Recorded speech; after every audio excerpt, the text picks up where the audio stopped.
You're listening to the Kazual Sportz Show. Palmer stepping away at first. Palmer extending the play. Crosses the field. Larry Fitzgerald. Fitzgerald is going to take it into Green Bay territory. The show exclusively known as the voice of the Arizona Cardinals fan club, the Bird Gang. Fitzgerald inside the 30, the 20. Larry Fitzgerald is insane. Now with your host, Earl Burnett, a.k.a. Casual E. Bird Gang on 3, 1, 2, 3. Bird Gang. Do I have to do it? Must we do it? Yeah, you got to do it. Welcome into the Casual House Bird Gangs. Got to do what we got to do when we have to do it. This is Earl Burnett, a.k.a. Casual E, my man Sean McConnell. We do this every Monday night for y'all, and this is coming off another Cardinal loss. One that was definitely not expected again, and we'll get into that, of course. But you are in the Casual House, and you want to join us on Facebook Live and like us, send us a comment, hit us up on our 4 major outlets on social media. You guys know the tag is Kazual Sportz. That's Kazual, and a Z is at the end of the word sports, and that's on every social media outlet, including Facebook Live tonight. Go ahead and go to our website at www.ksrnaz.com. There you can download the mobile apps so you can get the show come to your mobile app at your beck and call, and all the other wonderful shows that are on the network. Also, if you have not done so, I would appreciate it if you would subscribe to the website. It is a wonderful website. You can get the articles that go up. Check out that latest one that went up on the Cardinals. Pretty interesting article right there at www.ksrnaz.com. And if you don't like what I wrote, just go ahead and hit me up and send me a message why, which is all good. We're allowed to have differing opinions, right? That's for sure. That's for sure. But this show is brought to you by the good folks at CASA, court-appointed special advocates. Change a Child's Story, where you can sponsor a child that is in the foster system. You can sponsor a child and represent that child in the court system as well. I mean, the court, as far as proceedings in court, to help that child find a foster home. And if you want to foster a child yourself, you can get some more information. Go to our website at www.ksrnaz.com, and we can get you through to CASA, or you can give us a call on the KSRN phone line as well at 602-563-KSRN, 602-563-KSRN, and that's 5776. What's going on, McConnell? Man, we're going to talk about the game more. I'm not going to give you my reaction, but it was a good week. Like I said, I started the new gig last week, so it's good getting into a new setting. I listened to the intro, and I just hear the crowd. You hear the crowd over Al Michaels' voice right now. Being there at that game, it just brought me back memories. And I know we've done this show so many times now. We're going into year 3, year 4. I mean, this is crazy, but right. Today it just hit me that the sound of the crowd, which is something that we've taken for advantage, obviously, with all this stuff going on. And I want to hear a crowd like that again. I want to hear it in Arizona. And it's just, I got the itch, man. I want to hear something like that again. It's rough. Right. I haven't heard anything if the Cardinals are going to have any fans on the third home game. I haven't heard anything yet. Me either. I think they're playing it close. Because we got 3 games on the road. Yeah. Still. So. Okay. Well, it is what it is, man. And congrats on the new gig. I mean, that seems like a pretty cool thing. It don't look like much has changed, but it is a new gig. Right. Still counts. Still get paid. That's all that matters. That's all that matters. Let's see what's going on in this crazy world of sports. What's going on? Yeah, what's going on? What's going on? In the Casual House. Well, of course, a lot is going on that we can talk about. And, of course, we're going to touch on that Cardinals game, unfortunately. Again, we're going to give Sean a chance to get his vent on because I got mine on yesterday already on the Casual Look show. So I try to do that show so I can get my stuff out so I don't have to come in here fuming. But we're going to talk about what's going on in the let's start in the NFL, of course. The Texans finally are 1 year too late firing Bill O'Brien. And they finally do it today.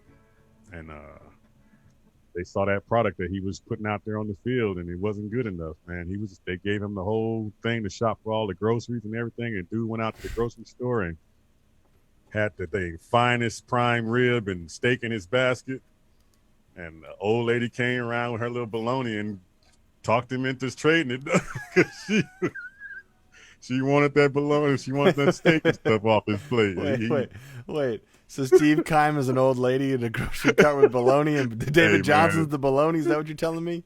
Because I mean, it works. I mean, the analogy works. He must have felt sorry for us or something. He just let it happen, I guess. But I don't think nobody's feeling sorry for him right now. I mean, there's a lot of stuff. DeAndre Hopkins is trending right now. I'm pretty sure he's got a lot to say about that fire. I haven't even looked, but I just got a feeling he is because I heard some people saying that he was trending, but I didn't even look at what he was saying. But I'm sure it's got something to do with that. But that was long overdue. I mean, they're 0-4 right now, and there's no way they were going to make a playoff run. And I mean, those decisions that he's been making have just been horrible decisions. I mean, those are just franchise altering decisions that can put them back for years to come. Yeah. So I don't know. He should have been gone a long time ago. Will he land another GM job? Probably not. He'll probably coach again, but probably not going to land another GM job, right? I don't even know if he's going to coach again. I mean, I think he might be an assistant for a couple of years. It might be kind of like the Wade Phillips conundrum. He might be. Oh, really? He might be doing the coordinators type stuff for a while, I think. That's how bad he burned it. Right. Well, he was at the podium speaking the day before, which is yesterday after the game. And of course, I might have to even start a new segment or something that I'm gonna probably call coaches jargon, because they started to spit that same crap out of their mouth. Like everybody's like, we so tired of hearing that saying. We got some coaches here that do that same thing too. But listen to what he was saying at his press conference. The same old stuff. I don't know, Brian. I think we never quit. But so I think that's really good. I think we got a bunch of great guys, and we just got to figure out how to win a game. You know, we got down there and we weren't able to get it in. Whoa. Way too many words.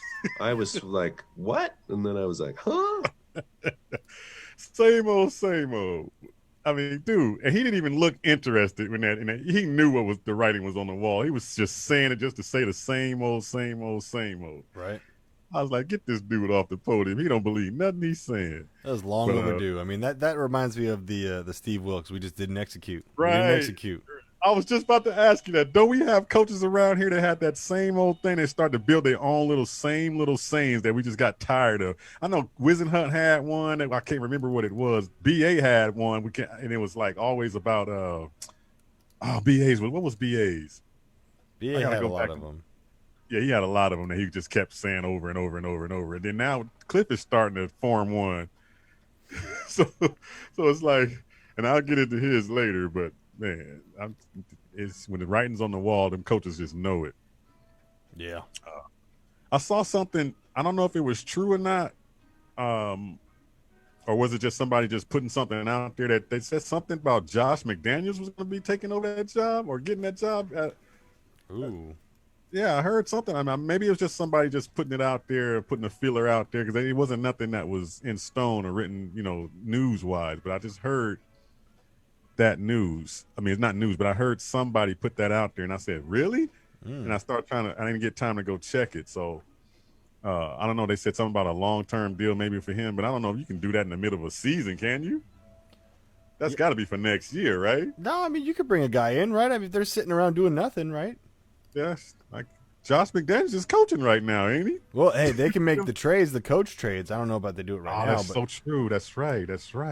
But there's other guys that are sitting around too, still waiting for gigs. So we'll see. I mean, this is going to be interesting to see what happens with the Texans. A coaching trade. Man, those are rare, but they're really interesting when they happen. I remember. I don't remember the team and the coach, but I remember that somebody did get away with that at some point. Tonight we had 2 Monday night games due to COVID-19 that gave us an extra one, and the first game was the New England Patriots, which the actual game that was the Kansas City Chiefs No, the actual game was the Green Bay and Atlanta game. Right. And Kansas City and New England got through on the docket because of COVID-19. We'll call it a COVID flex. It's not the primetime flex. It's primetime, but it's a COVID flex. And speaking of traded coaches, I mean, Belichick was a traded coach. Right. 20 years ago, he was traded for a what was it? That's the coach. Yeah, a bunch of picks. He was traded. Right. Yeah, that's right. Yeah. Weird things happen when you trade coaches, man. Yeah, but the Patriots' Cam Newton is out of this game tonight, of course, and we saw why those other two quarterbacks were not going to ever start over him. What everybody was saying in the beginning, believing what Belichick was trying to throw at us, that was going to be some type of quarterback controversy. But those two dudes was what you said, throwing it to the other team tonight. So in spades, man. 26-10. I mean, I expected a whole lot more out of Kansas City, but I mean, New England wasn't just going to go in there and lay down, right? I mean, that team just knows how to stay in games regardless of what they got on the team. Right. But Cam Newton's is probably in quarantine for 14 days now. He'll probably be out next week too, right? That's the thought. I mean, this is going to be the real test because this isn't just some dude on a roster. This is a main core piece that is evident when he's not in. It's a struggle for him. So it's going to be interesting to see how. Well, it's the Patriots, so I mean, who knows what they're going to do? Maybe they have Cam wear a different number and a different name and cut his hair off and go in as a different player because it's the Patriots. It's the Patriot way. They can find a way to do that. Too. Like, who's that big, tall, strong looking dude? Look a little bit like Cam. No, that's we signed off the. That's Ram Flutin. That's totally different. That's a different guy. That's Ram Flutin. He's going to suit up wearing number 11. Yeah, I have no idea what the Patriots are going to do with this, but they're going to try and find a way to get him back on the field. I guarantee it. One of our undrafted free agents that we just picked up. Yeah, Ram Flutin. Yeah, exactly. Yeah, Cam's cousin. Speaking of COVID-19, man, the Titans have been doing some bad stuff, man. The Titans, this breakout started with 3, then it went to 8, then it went to, now it's ballooned to 21 or 22 right now. Not 5, not 6, not 7. Yeah, not 4, not 5. What the hell were they doing? And I know some stuff is starting to trickle out that they were doing some things that were against the protocol. So that's bad. This is what happens when you don't wear your shower shoes in the group shower, man. Come on.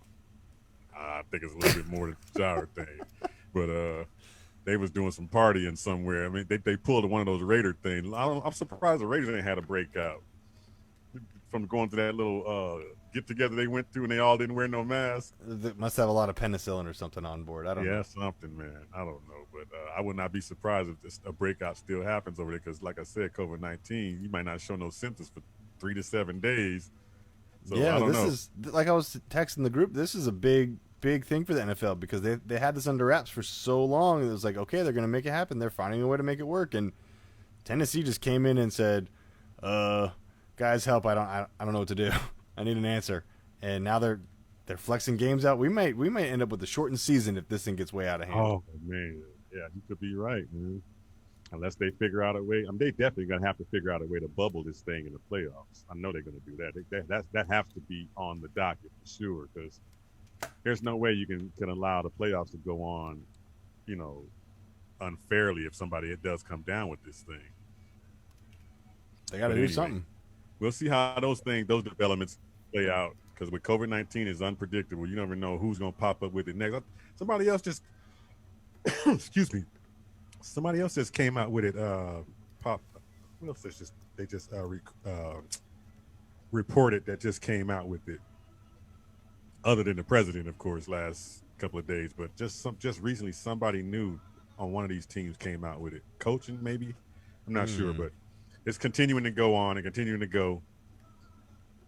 And we just have to, we have to follow everything that the NFL is putting in front of us protocol-wise. And you can best believe that Roger Goodell is making that fine even more, stronger. Yeah, he has to. Yeah, right? So people got to take it serious, especially coaches. I mean, come on now, coaching. You should be able to be the example for your team, but we're talking about coaches. Right. Then we go to the NBA, which is, of course, the only thing happening in the NBA, of course, is the finals. And Jimmy Buckets made plenty of buckets to keep the Heat with a pulse in this thing, man. I mean, can he hold it down again till Bam comes back?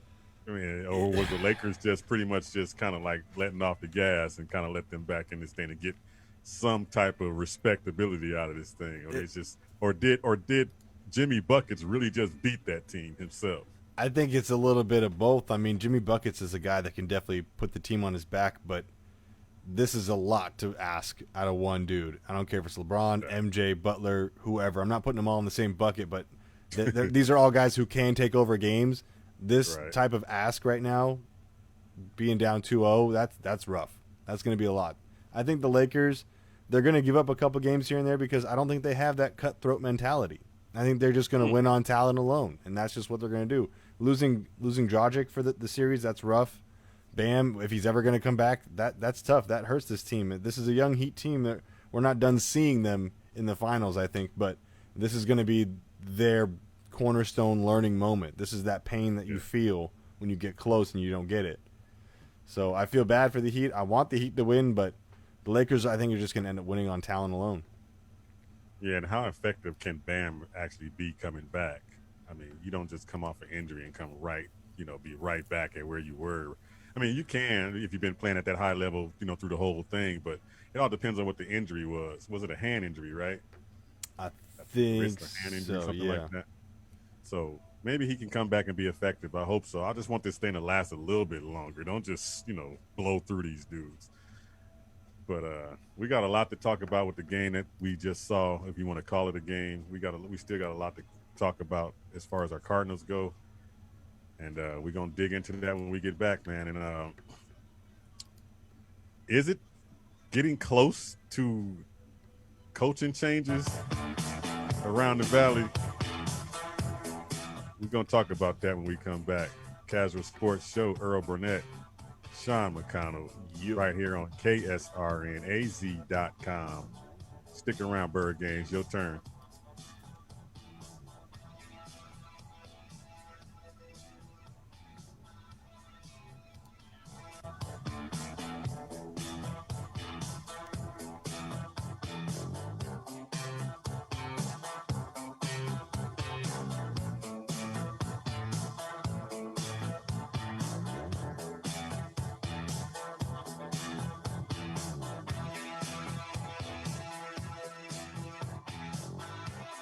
We're going to take a little break, but we'll be back in a while, so don't nobody go nowhere. This is the sound of a racing heart.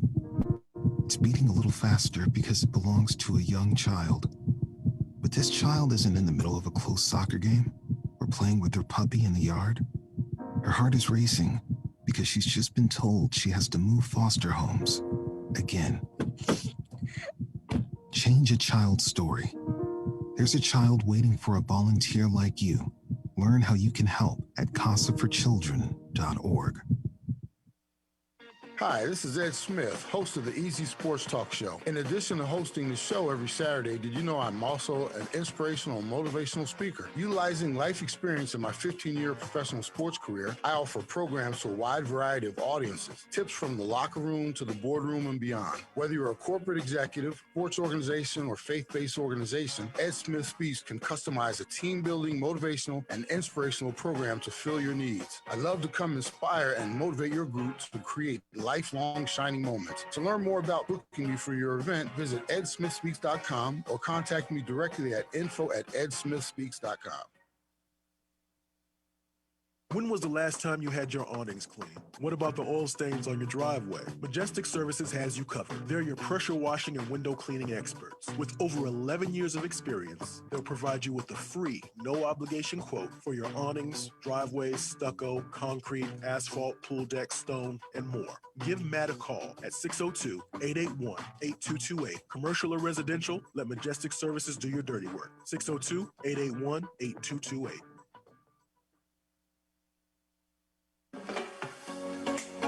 You're listening to the best internet radio station on the web, KSRN, Arizona.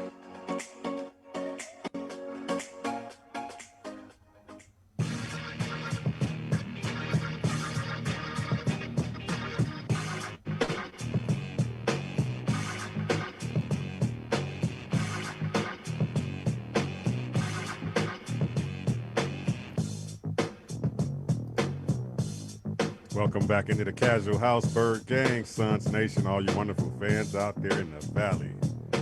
Kazual Sportz Show right here on KSRNAZ.com. Earl Burnett, Sean McConnell bringing you our perspective of what happened in our Cardinals game on Sunday.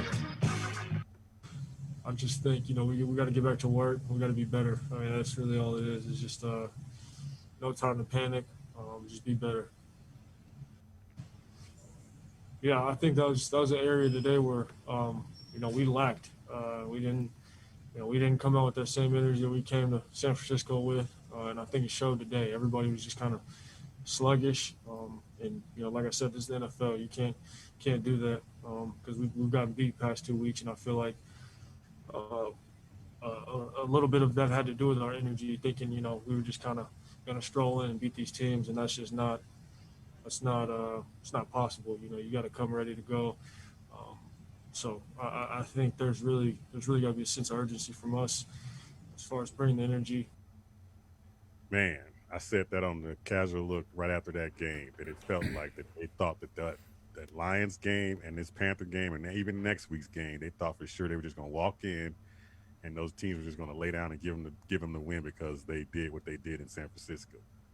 And it felt like that, how they played in that game with no energy, no want to. It looked like they didn't even want to be there in the morning, like they just broke their routine or something and just didn't feel like playing that day. And it just felt like that the whole game. I mean, just from start to finish, man. And that thing was so ugly. It's even hard to even find a place to start, where to even start to even break that thing down. So I'm going to break it down like this. I'm going to ask you this question first. Yeah. Before we get to all the negativity, find me one positive thing, please. Whew, that's a tough ask in this game. Yeah, bro. I know. Okay. I'm going to give you a sarcastic answer. Is the only way I can know how. I didn't see any of this. I didn't see any of this with Cliff. I didn't see the fingers moving on the clipboard. I didn't see it. So I'll count that as a positive. That was the one positive. Man, you had to really dig for that one. I had to dig. Got the shovel out. I'm going to go with the only positive that happened for the Cardinals is that the 49ers lost yesterday. That was about all I could come up with. I'll take that. Yeah. He still kind of does that little nervous walk, though. He gets that nervous sway back and forth going. Yeah, that's true. But, man, it's really hard to even break down. Let's start, of course, on the defensive end because that's where well, it was pretty much even on both sides. It was just bad all over. All over. Let me tell you, the game, hindsight's obviously as clear as crystal, but the second that Kyler sailed that ball over Larry on the third play of the game, I knew the game wasn't going to be the one I wanted it to be. Just set the tone right there. That's exactly what happened. He's been doing that lately. These games, these first 4 games, he's been missing on a lot of early throws. Yeah, and yeah, when I saw that, I was like, okay, yeah, this is gonna be one of those drop your head games and just let's get this thing over with so I can get out of here type of game. And that might actually start to paint towards a bigger picture. Is Kyler just not that accurate as we thought he was? Does he have off games, or is he not accurate? I think the height got a lot to do with it, man. I It think that's coming back to bite us now. We thought that he was going to be fine and he was going to be okay because in practice, he throws those balls with no problem because there's nobody in his face. We talk about practice. Exactly. And when you're not talking about practice and you're in the real deal in the fight, totally different ball game. So you can't see over those linemen. And, sometimes he's guessing when he's throwing it. And that's probably what he's doing. He's guessing that a guy's going to be there. And he kind of gives it a little bit more art, thinking that he's going to hit his target because he can't see over the dang line. That's probably what it is. I'm not saying he probably won't come out and tell you that's what it is, but what else could it be? Because he's a really accurate quarterback. I've seen him throw the ball through these little circles in practice, the little nets, from long way distance, just knocking them out. Boom, boom. I'm like, this kid can throw the ball wherever he wants to throw it. But what's crazy is that he only had 7 incompletions. Bridgewater had 11. So we're looking at the difference here. Maybe it's just situational incompletions. Maybe he pushes it in a situation. Maybe it's a third down. He throws it into an area that's too tight. Maybe it's a mental thing. I think he's in his head a little bit. He wants to come out and start good and start with something that'll get him going. And that would have been a pretty decent completion. and he probably just got overexcited over it or something, and probably just overshot him. I don't know. I'm just like I said, I'm just throwing out some type of explanation for it. I don't know, but he's been missing on a lot of his early throws, and usually the quarterback wants to come out and get in a rhythm, and he's trying to get in a rhythm, and he's throwing early, and he's just been off. Right. But I'm looking at this defense first, and the thing that stood out to me about this defense, and I'm going to start with where it starts from, and it starts from scheme during the week. And you talk about scheme from offense and defense, it was definitely not there from a coaching standpoint. Now, I got a little slack yesterday on my show about somebody saying that it's not the coach's job to get the team all hyped up. I'm not talking about hyping the team up with a rally speech. I'm not talking about that. I'm talking about scheme. I'm talking about you put the game plan in place that the team's supposed to go out and execute that game plan. And if they execute that game plan, the results are going to be whatever that scheme was. Right. Vance Joseph's scheme on defense was horrible. It's garbage. It's garbage. I'm telling you, look, the Panthers coming into this game were giving up 350 yards in pass yardage. They were giving up over 120 plus in running. That's why I thought we were going to blow this game open with running the ball and throwing the ball all over the yard, because that team came in struggling so bad. Yeah. And top it off, Sean, they were one of the worst teams, if not the worst, in the red zone coming into this game. And we were one of the better teams on the defensive from the defensive side of things at the top of the list in the red zone defense. Right. So I'm thinking when those two things match up, man, that should favor us, and we should win this game. We made that team look like a playoff team in that with this defense, how we came out with the scheme.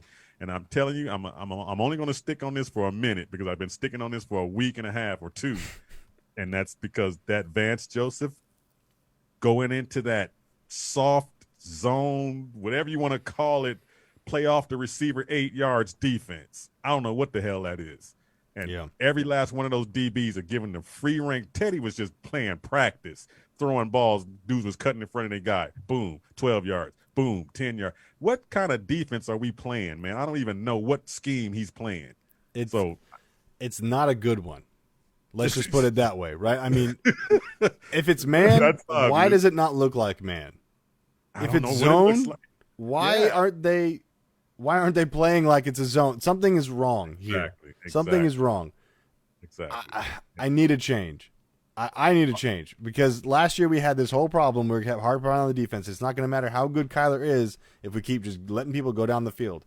We let this team go down the field. Davis had 84 yards, and it felt like 184 yards. He just could not be stopped. Couldn't be stopped. I'm looking at Chandler getting single blocks. He can't get through. No one can get through to Teddy Bridgewater all of a sudden. How is that possible? Man, and we were getting 4 sacks a game the last 2 games, and no pressure in this game. But like we're talking about, these are empty sacks. Even if we got those sacks, they'd be on first down, you lose 2 yards. What happened to the big sacks, the ones that would end drives that we used to get? Right. And those used to be Chandler's sacks. See what I'm saying? Where is he at? Nowhere to be found. Especially after he was coming out talking and putting that pressure on himself. With the sack record, that's easy to get. It's easy to get. Oh, really? Now you're sitting in a spot where you could be averaging for the year 5 sacks. So talking too much, talking ain't nothing. Talking is definitely cheap. And I'll say one more thing about the defense. Well, we're going to talk more about it, but I'm going to say this real quick about the defense. This defensive performance had nothing to do with Riley being on the field. Right. Nothing to do with any backup safety that was going to come in. Yes, Buddha would have made a difference, but Buddha would not have made that much of a difference when it came to this scheme. We got worked in every phase of their offense. Every phase. That is a good point. That's a good point, because everybody's trying to lean on we didn't have Buddha. And that if you're going to look at it that way, if Buddha was that important and one man being that important and at that position at safety, then if you're going to rely on that, then you got a bigger problem. You got a way bigger problem than you think you got. Exactly. He shouldn't be the guy getting all your tackles. That means they're getting past your first, second wave of defense. Right.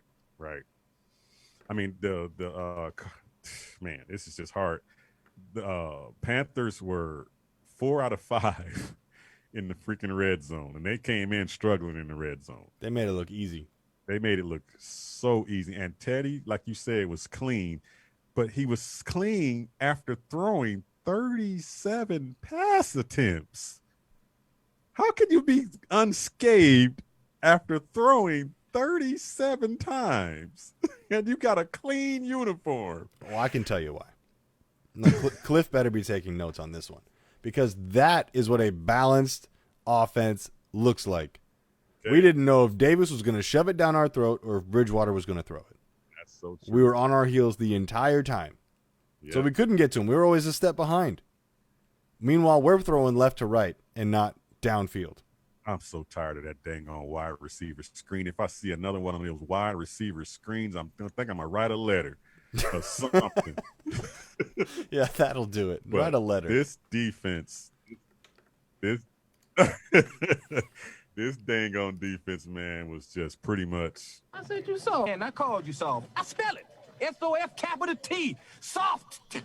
We still got the old stuff, man. We got to bring it back because it's the same team. They looking like last year's still team, works. Man. We got to bring it back. It still works. It still works. Yep. Let's talk about the time of possession. I mean, that alone tells you the defense is on the field too long. The offense didn't give them any help, keep getting them off the field. And so we were, 3 of 9 on third down, 7 and 11. We allowed them 7 and 11 on the defensive end. Allowed them 7 of 11 on third down and kept drives just going. As a matter of fact, I think they're still driving right now. No, they're still driving. Yeah, because that last drive they drove down on us, that 15 took 12 minutes? 12 minutes off the clock total. When one drive, the two drives put together, they had 12 minutes to our 4 in that whole fourth quarter. That I'm like, wow, we just got the ball shoved down our throats, and they just did anything they wanted to do. So that's effort. You can't. I don't know what, if you don't come to a football game with effort, you can get hurt. First of all, second of all, man, if you don't want to, and this is what our main Achilles heels are, again. It's Kyler being off kilter, throwing the ball, but at the same time, it's the defense coming in, not tackling. Yeah. Oh, man, if I see Jordan Hicks miss another tackle and get his jock strap thrown on the field, it's like, my goodness, just grab the guy. He's right there in front of you. Hassan Reddick missed tackles. Even DeAndre Thompson Campbell missed a couple of tackles. We were just diving at people's feet and just touching them and letting them go by us. Those running backs shouldn't have been that dang good, man. Are those running backs really that good? And, against our defense, yeah, they look good against Swiss cheese. And we made Carolina just heal all their woes that they had coming into this game, and it was just because of how bad we looked. But I guarantee you, watch. And I told this to Ed yesterday. I said, watch Carolina next week. They're gonna look like they're supposed to look next week. They playing the Falcons. The Falcons gonna go up and down the field on them. Watch. And it's going to just show you just how bad you are on defense. So what do we do, man? It's like, they got to gut this thing or something as far as the defensive, coaching-wise, scheme-wise. I don't know. Man, I don't know what else to even. So you want Vance Joseph to go, right? Yeah, man. It's been past time. I think we've seen enough, man. I don't think he should have made it on the plane back. He shouldn't have flown home. I'm going to give you something about the scheme again and why I say it's no excuse that Buddha wasn't there, and there's no excuse that we didn't have all of our defense there, because there's no excuse. I was watching the game, and of course I got bored with how we were playing, and I started flipping around to another game. I asked myself, how the hell is the Giants hanging with the Rams? It was that the score of that game was 10-9 for a long time, all the way into the fourth quarter. I was real hopeful. What I said, what are they doing? So I just turned to the game myself and just started to watch, and I go, oh, that's what they're doing. They're doing what we're not doing. And it's the DBs. I watched it with my own freaking eyes, and I couldn't believe it. The DBs are taking Cooper Kupp, Woods, all of them, manhandling them at the front line on the line of scrimmage and breaking up their routes. And Goff was off on throwing the ball. I said, that's what we need to do. That's where we're missing right now. Well, you know what's going to happen. I've been saying that for weeks, man. I've been saying that for weeks. We play that team twice. And if we don't change, those are going to be 2 L's. Oh, my goodness. Those are going to be some big time. And you know the Rams always blow up on us anyway. They get a lot of points on us regardless. Because we just let slot receivers go wide open. My goodness. Can you imagine if Christian McCaffrey was in that game? It'd be rough. It'd be rough. Yeah, but the Giants were challenging those receivers at the line of scrimmage, bumping them, giving them a hard time trying to get off the line, and that's what threw Jared Goff's timing off. And it allowed the Giants to get sacks. It allowed the Giants to get incompletions, and that's what we're missing on defense. And so who you got replacing him? Who, Vance Joseph? Well, we both agree he should be gone, right? So who's the replacement? Let's just get on to that. Just go get Wade Phillips. He's sitting out there. I mean, he'll give you instant. At least he'll give you credibility. But that's hard to put a new defensive package in 1 week. Yeah, right. In 1 week, and you're talking just a whole new scheme and a whole new everything. Why don't you just give the keys to Buckner? Oh yeah, there you go. Give it to somebody in house. Give it to a defensive line coach. Give it to a whatever you do. Just give it to a new voice, because the voice that we're hearing right now, it's a passive, soft. You want to call it whatever you want to say. He doesn't yell. Oh, I called you soft. I spell it. S-O-F-T. Soft. Voice that they hearing, that they it's going in one ear and out the other, man. If that's one coach I've ever heard yell from the stands, I can hear Buckner yell from the stands. That's a coach I want yelling at some defense. Yeah. It's not an offense thing, because you get yelled at, you might get discouraged, you might not catch a ball. You're on defense, you get yelled at, you start hitting harder. It works. I'm going for Buckner as a replacement. That's what I want. Just so y'all know, in the teaser leaving from the first segment, when I said coaching changing in Arizona, we were definitely talking about Vance Joseph. We're not talking about Cliff. But let's talk about Cliff, because Cliff is still doing the nervous. Cliff. You can tell he seems nervous play calling. He's like he's got real he's not quite sure what he's doing yet still in this NFL. And it's like he's got all these weapons that he don't know how to utilize them. What do I do? I don't know what to do next. What do I do? Oh, you're not at Texas Tech anymore. Matt Rule came into that game prepared, knowing what you were going to do. Yeah. Because he knew you. And you did exactly what he thought you were going to do, and that's try to spread the ball out and try to throw the ball all over the yard, and it wasn't happening.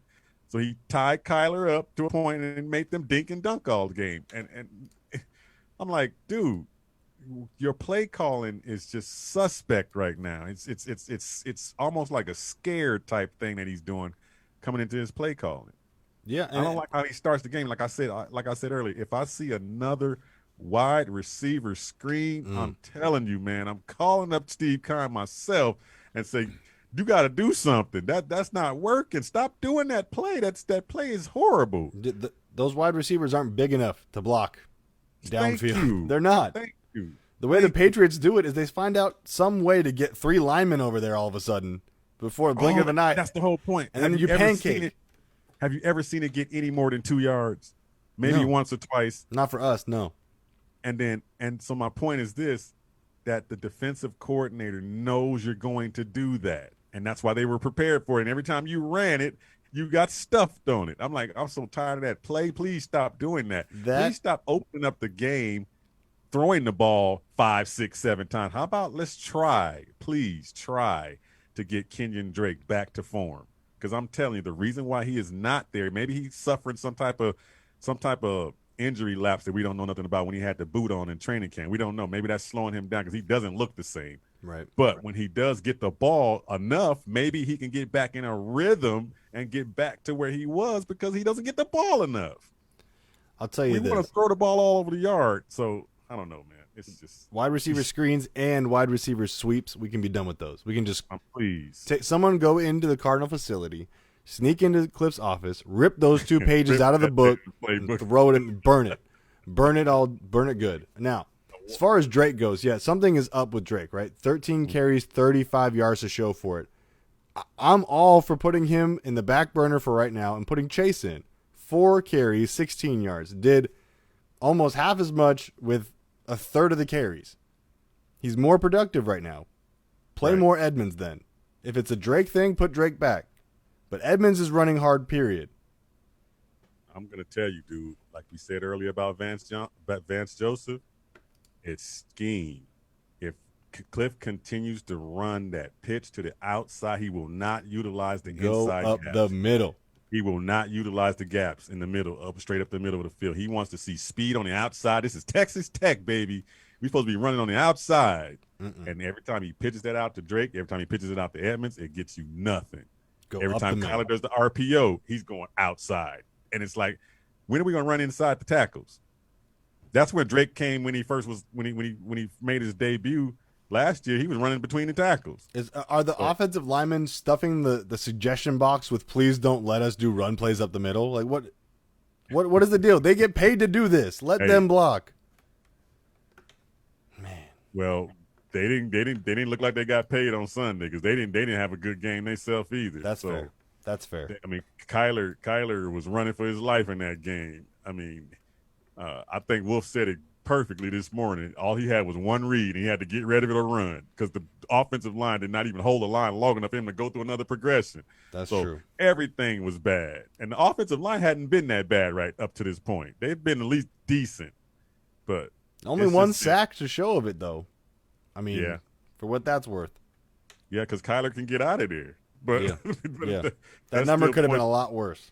Yeah, that's true. That's true. So let's turn to the offense, like since we're talking about Kyler Murray and the offense, and the Cliff Kingsbury play call all ties into all this whole thing. Where the hell is number 11 in your game plan?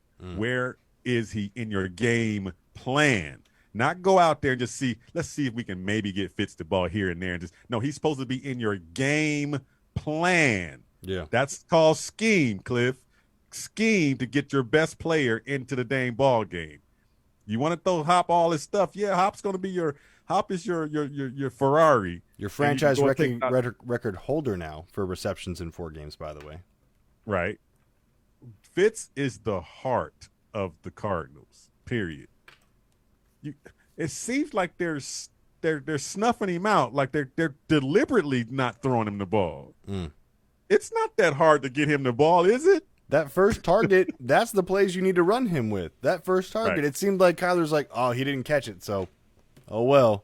It was 2 Larry Fitzgeralds above him.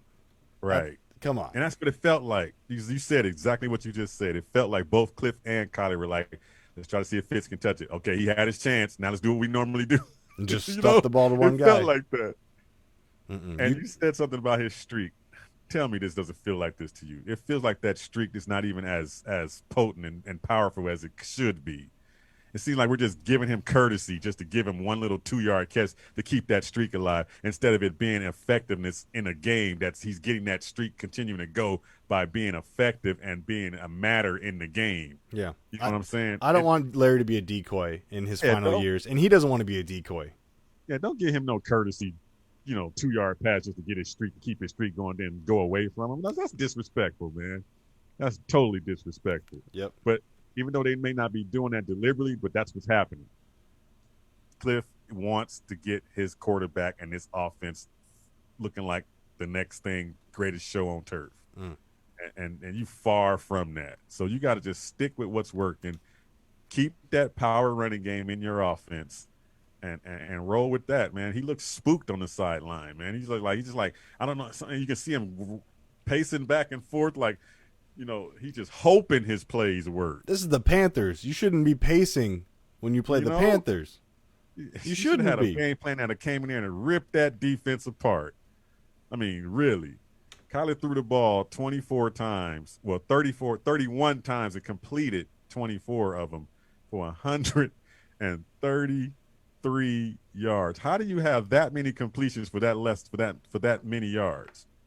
That's dink and dunk for real. That is as dinky and dunky as you can get. As you can get, man. We talked about Kyler earlier about the missing the receivers, the wide open receivers. Is he too small? Is he too?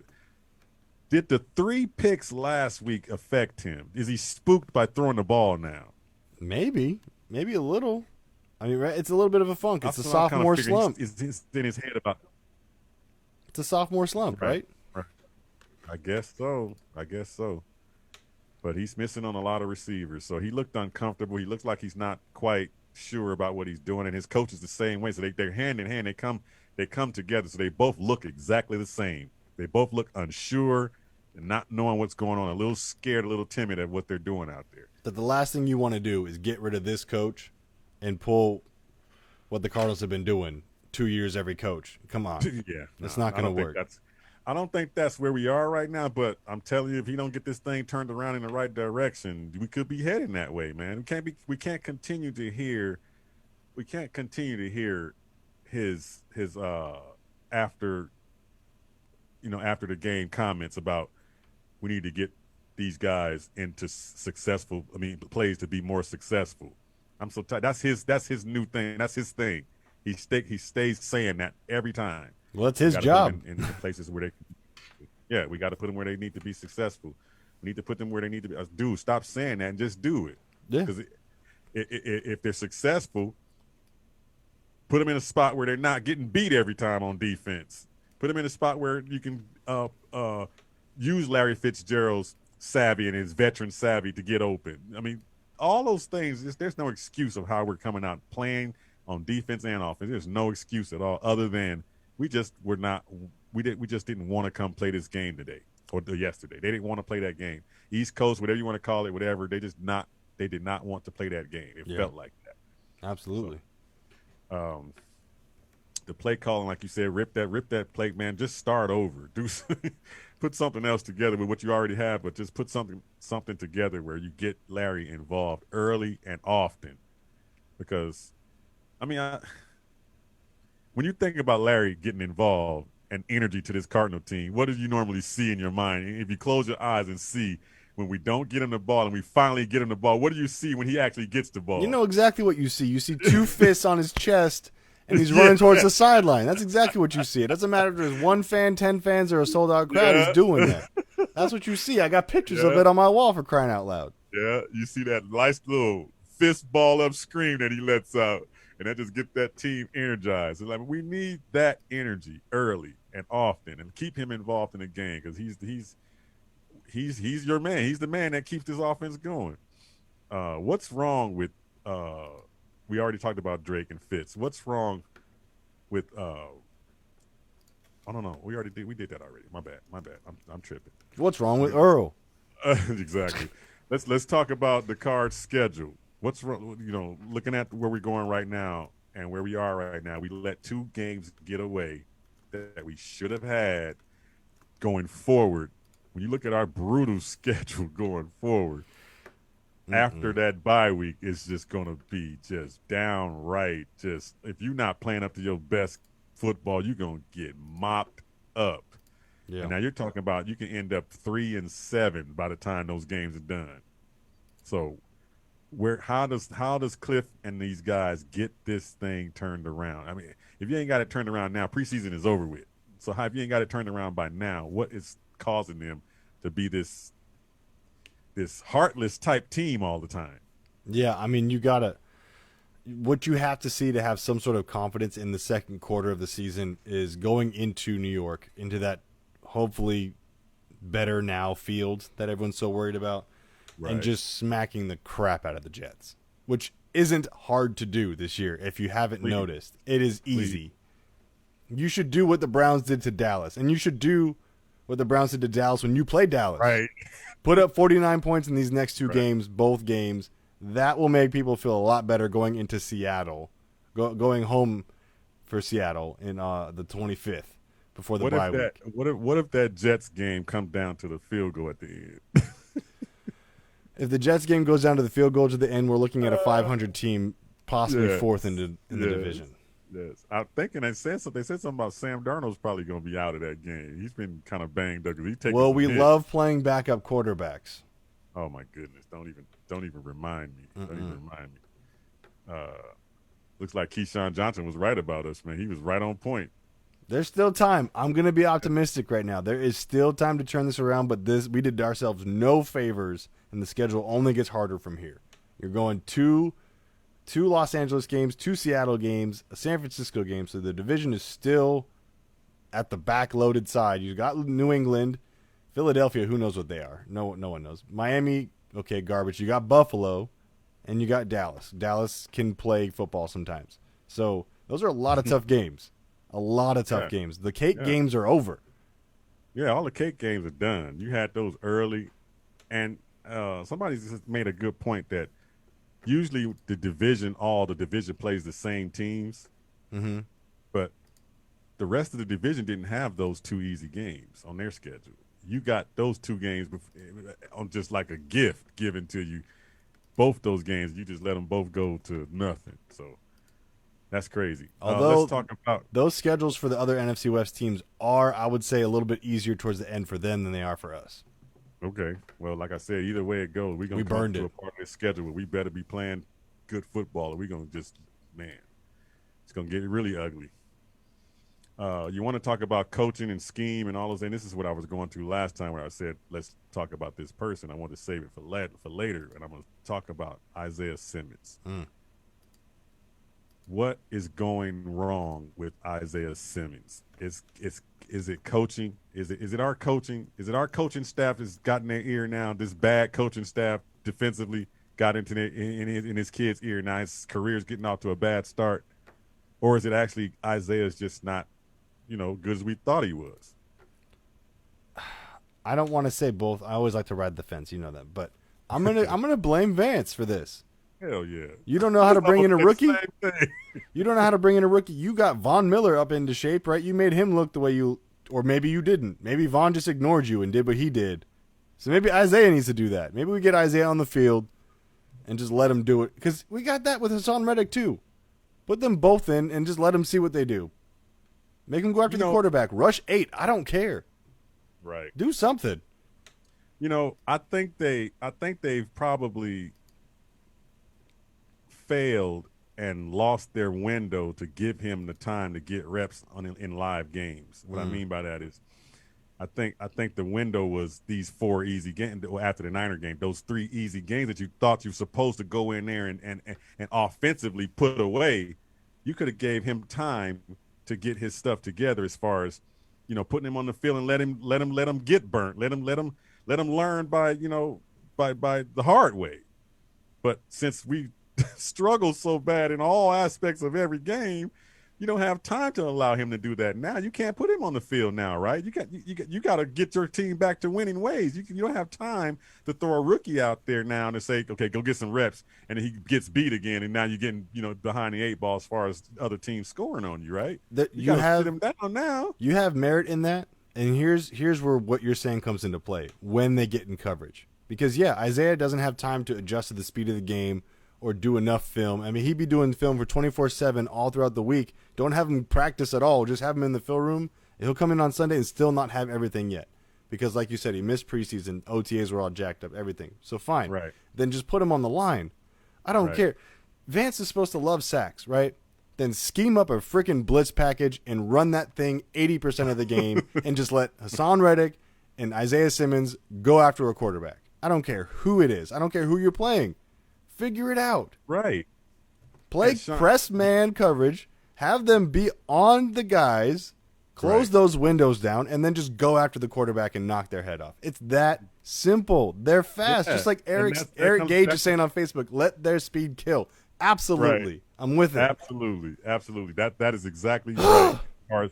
And we're gonna go back to the theme of this dang on show tonight. Scheme, right? That's Vance Joseph have to scheme that you put that kid in that one spot. That's all you got to do is that one thing, and he can do that really good. I know he can do that really good. He's fast. He's lengthy. He can probably thump anybody hitting wise.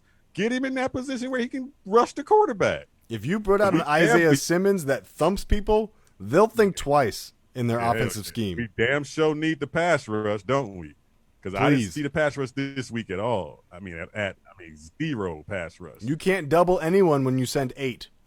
You can't. Exactly. Yeah, and It's this math. kid, I don't want to see this coaching staff mess this kid up. You know what I'm saying? Because look at all these other rookies on these other teams that are just flourishing right now. I mean, even the guy that across from us in that same game, Derek Brown, balling. You know why he balling? Because that team put him out there on the field and put him in a position to do what he did in college. Yeah.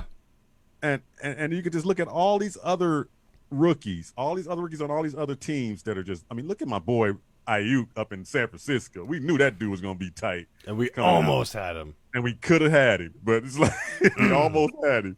Sure did. Missed it. Yeah, we got Hopkins. It's great now, but dang, I wish I had Ayuk I'm too. just saying, I just don't want to see this coaching staff with this backwards scheme and messing guys up. I mean, get the kid on the freaking field somehow. You're a coach. You have to be able to find a way to do that without hurting the team at the same time. So the only way I can think is what you just said. Put him on the dang on where he's coming off on a blitz somewhere and going straight to the quarterback. I mean, that's as easy as me and you and I should probably go out there, like Michelle said earlier, we should probably be coaching on the defense or something. I can hold the clipboard. I can scream loud too. So look, I'm telling you, that's what has to happen. It almost feels like Vance didn't want to draft Isaiah Simmons. Like he was in that room going, you have a utility tool, the most versatile defensive player in college football in that draft, and you get him, and you're going, I don't know, really? We don't know how to get it. He's coming along, and he's it's like he's just. I mean, the same thing. What is he not doing? The same thing. I mean, I'm not going to put Hassan Reddick as high as a caliber player as Isaiah Simmons, but that's the same thing BA and them did with Hassan Reddick. Same exact thing. Oh, he's coming along, and he's doing it. Just, you know darn well he ain't coming along what you want to see him do all of what you want him to see, but you got to find a way as a coach to let that kid gain some confidence. Because right now, he's borderline to where he can go flipping the other way and he can end up a bust just because you messed him up in his head. Yeah. So, because, I mean, man, that just makes me mad that knowing that talent is sitting right there on the damn sideline and Vance Joseph doesn't know how to use it. What is it with the past let's say past four coaches that don't know what to do with youth? Kedon Wisenhunt was the same way. Right. They don't like rookies. Right. It's an NFL problem. Why don't you like rookies? Youth is your advantage in the NFL. If you're a young team, you have a quarterback on a rookie contract, that is gold in the NFL. You use that youth, you develop that youth, and you flourish with it. It's better than overpaying for, say, I don't know, some Bruce Irvin dude that's been sitting, or TJ Ward who hasn't played for 3 years. It's better than that, isn't it? Because he's young, he's got legs. Use the legs. Oh, now I'm pumped up. Dang it, I'm not going to sleep tonight. Hey, this was vent night. And while we got a little bit more time, let's go on to something else that's been happening that's not happening again. Here we go with the Cardinals in need of some form of kickstart or some form of Band-Aid until Buddha comes back. Some form of we're missing something because we're not getting it on our offense and defense. Well, mainly our defense. Let's just stay on the defensive end. There's some dudes out there on the free agent market that will make this team have a veteran presence that I think we need. I think we need a fiery guy that can get up in guys and be like, and don't settle for nothing less than your best. A guy like Earl Thomas would be perfect for this team. I'm telling you, he would be perfect for this team. Maybe he's not right mentally right now where you can bring him in, but pick up the freaking phone and find out where this dude is, because he's sitting out there, and you talk about a veteran presence, automatically respect on your back end on your team. And you tell me these dudes gonna play like that, like they played on Sunday. If that dude's in the locker room, heck no. I don't think so. I want let me make it clear. I want no part of Earl Thomas in our locker room. Not one. We once thought bringing in Antonio Brown was going to be fine because we have Larry. Larry is not the Pope to fix everyone's problems, okay? Earl Thomas probably doesn't even know where he is right now. Let's just put that out there. I want, when he's ready and healed back, regardless of what Buddha's doing, I want Tony freaking Jefferson back. That's what I want, because that is a dog. That's a dude who will turn around and tell a season ticket holder at the Cardinal Stadium to get the hell out if he's yelling at our team. That's the dude I want. Bring back Tony.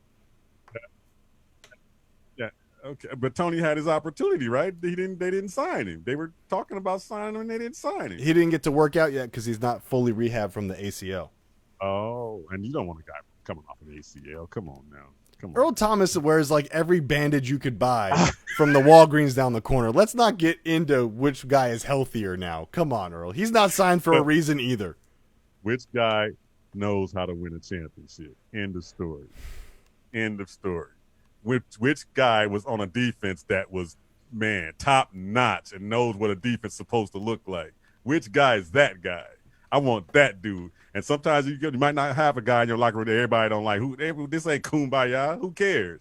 To get that dude, get this defense fixed. You only need him for one freaking year. It ain't like you're going to have him here forever. Get him on this defense and get some dang heart and some backbone to this defense. That's what I'm talking about. I'm telling you, let's go to the running game. Let's go to the run stopping game, the interior where we're getting gashed by no-name running backs. Okay. The dude out there, sitting out there, my man Damian Harrison, Snacks, just kicking it out there. And that dude is a run stopper. Why are we not going out there to get somebody to help stop the run? I'm fine with that. Peters ain't getting it done. He ain't getting it done. I mean, he gets it done on occasion, but we need somebody that's going to just clog that middle up, and that dude can clog the middle up. I don't know what his contract situation is or whatever it may be, but that would be a nice pickup to go get. Why don't we ever go get the free agents that we know can help this team? But, it always comes down to a money thing, and Steve Keim always wants to find that cheap little thing, in the grocery store, that cheap Shopping little, the big lots. Yeah, that's exactly that cheap little no-name stuff in the back that we might get something out of it. It tastes the same. It tastes the same. No. I'm so tired of that, man. Just go get the dude. If it don't work, it don't work, but go get it. That shows that you're giving some effort to try to make your team better, man. And we don't have a presence on our defense with heart. Who's our leader on defense, Sean? Tell me that. And don't tell me Patrick Peterson. Please don't tell me that. You're saying vocal leader? Who is our vocal and showing by example, other than Buddha, of course, who's been out. But Buddha's not even that. As far as vocal, Buddha's showing by example. But who's the guy that's going to say, hell no, what the hell are you doing on this? Who's the guy that's going to get up in somebody on our team and get accountability out of these dudes? Who is that guy? I got nothing.